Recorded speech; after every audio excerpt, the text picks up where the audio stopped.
छात्रों, त्रिकोणमिति के समाप्त चैप्टर के बाद हम पहला चैप्टर कक्षा 10 में वास्तविक संख्या लेकर के आए हैं। छात्रों, वास्तविक संख्या पहला चैप्टर है आपका, और वास्तविक संख्या को अंग्रेजी में बोलते हैं रियल नंबर, ठीक ना। रियल नंबर मतलब वास्तविक संख्या वे संख्या है जिसका मान निश्चित हो, तो ऐसे संख्या वास्तविक संख्या कहलाती है।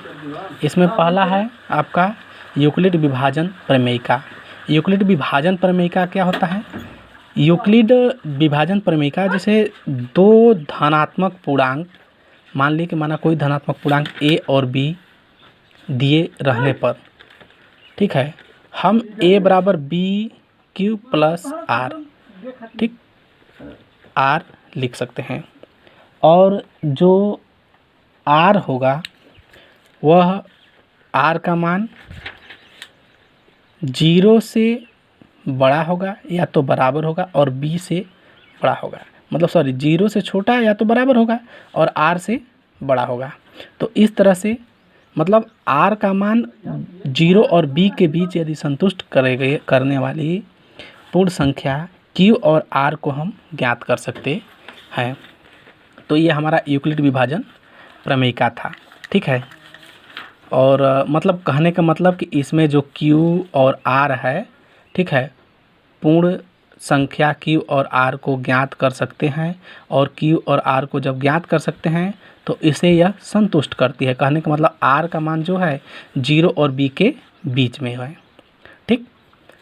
और इसमें से एक और है परिमेय संख्या और अपरिमेय संख्या, थोड़ा सा चैप्टर में है। परिमेय संख्या आप पढ़े भी हैं, कक्षा 7 से लेकर के 6, 7, 8, 9 में पढ़ेंगे। परिमेय संख्या जो आप सिंपल से जानिए, जो p/q के रूप में लिखते हैं, वह हमारा परिमेय संख्या कहलाता है, ठीक। जहाँ q बराबर नॉट 0, q 0 के बराबर न हो, ठीक है, और p और q एक धनात्मक पूर्णांक हो।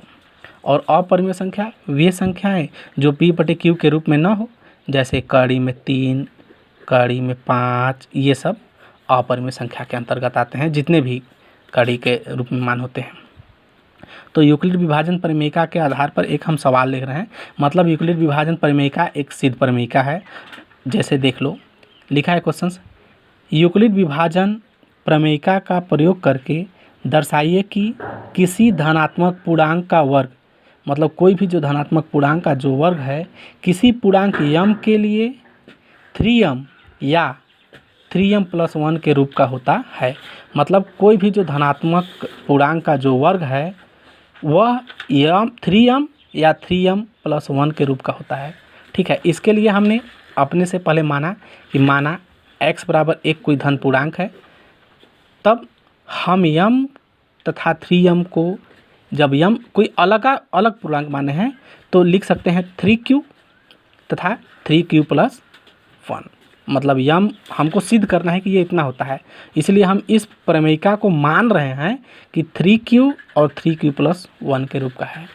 तो हमें सिद्ध क्या करना है, जो सवाल में हमने लिखा है, सिद्ध करना है हमें कि जो x² को 3m या 3m + 1 के रूप में लिखा जा सकता है। हमें यही सिद्ध करना है कि जो x² है, x² मतलब कोई धन पूर्णांक है, वह 3m या 3m के रूप में लिखा जा सकता है। इसके लिए सिद्ध करने के लिए हम यदि x = 3q, x = 3q, या अगर हम इसका स्क्वायर करेंगे तो दोनों पक्षों का स्क्वायर करेंगे तो 3 का स्क्वायर, मतलब यहाँ पर जो हमने कैलकुलेशन किया है तो x का स्क्वायर = और ये 3q का स्क्वायर, तो एक बार इसका स्क्वायर और एक बार इसका स्क्वायर, तो 3 का स्क्वायर मतलब 3 × 3 बार 3 तरीके 9, और q का स्क्वायर q हो गया, ठीक है। तो ये हमने यहाँ पर कैलकुलेशन किया था, बराबर 3, इसमें एक बार कॉमन ले लिया है तो 3q², ठीक। ये 3q² के पर हम क्या लिख सकते हैं, m लिख सकते हैं, तो इसके जगह पर m लिख दिए, जहाँ m बराबर 3q² है। अतः x² बराबर 3m, तो x² किसके बराबर होगा, 3m के बराबर होगा, ठीक है। मतलब x² बराबर 3m हमने सिद्ध कर दिया। पुनः हम ले रहे हैं, या ये हो सकता है या ये हो सकता है, तो पुनः हम यदि ले रहे हैं कि x बराबर 3q + 1, तो 3q + 1 जो यहाँ पर क्रिया किए हैं वहाँ पर भी किए हैं, कि यहाँ पर भी दोनों पक्षों का स्क्वायर किए हैं, इधर भी स्क्वायर किए हैं, इधर भी स्क्वायर किए हैं, ठीक। अगर यहाँ पे नहीं समझ में आता तो लिख दोगे कि दोनों पक्षों का वर्ग करने पर, तो इधर भी वर्ग किए और इधर भी वर्ग किए। ठीक है, तो वर्ग किए तो हम देख रहे हैं कि ये एक फार्मूला होता है a प्लस बी का होल स्क्वायर। अगर हम इसको a मान ले, इसको b मान ले, तो a प्लस बी का होल स्क्वायर बराबर a square plus b square plus 2a भी होता है।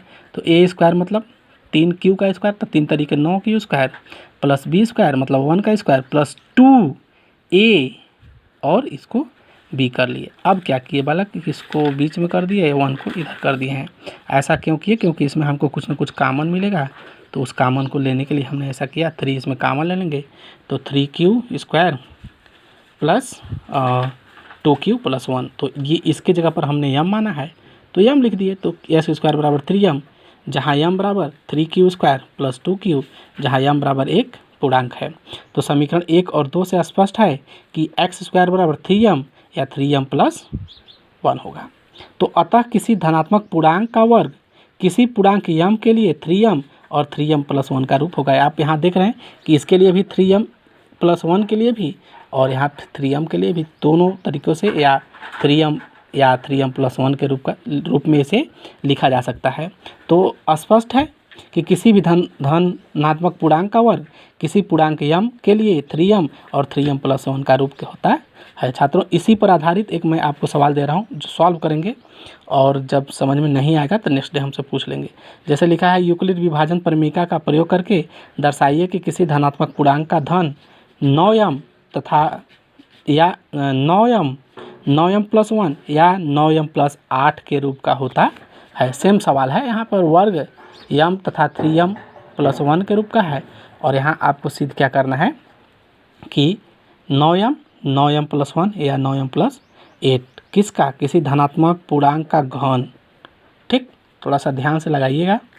और बस आज के लिए इतना ही, एक छोटा सा आपको वर्क दे रहे हैं, आप करिएगा और फिर नेक्स्ट डे हम नेक्स्ट टॉपिक लेकर उपस्थित होंगे। बस, धन्यवाद।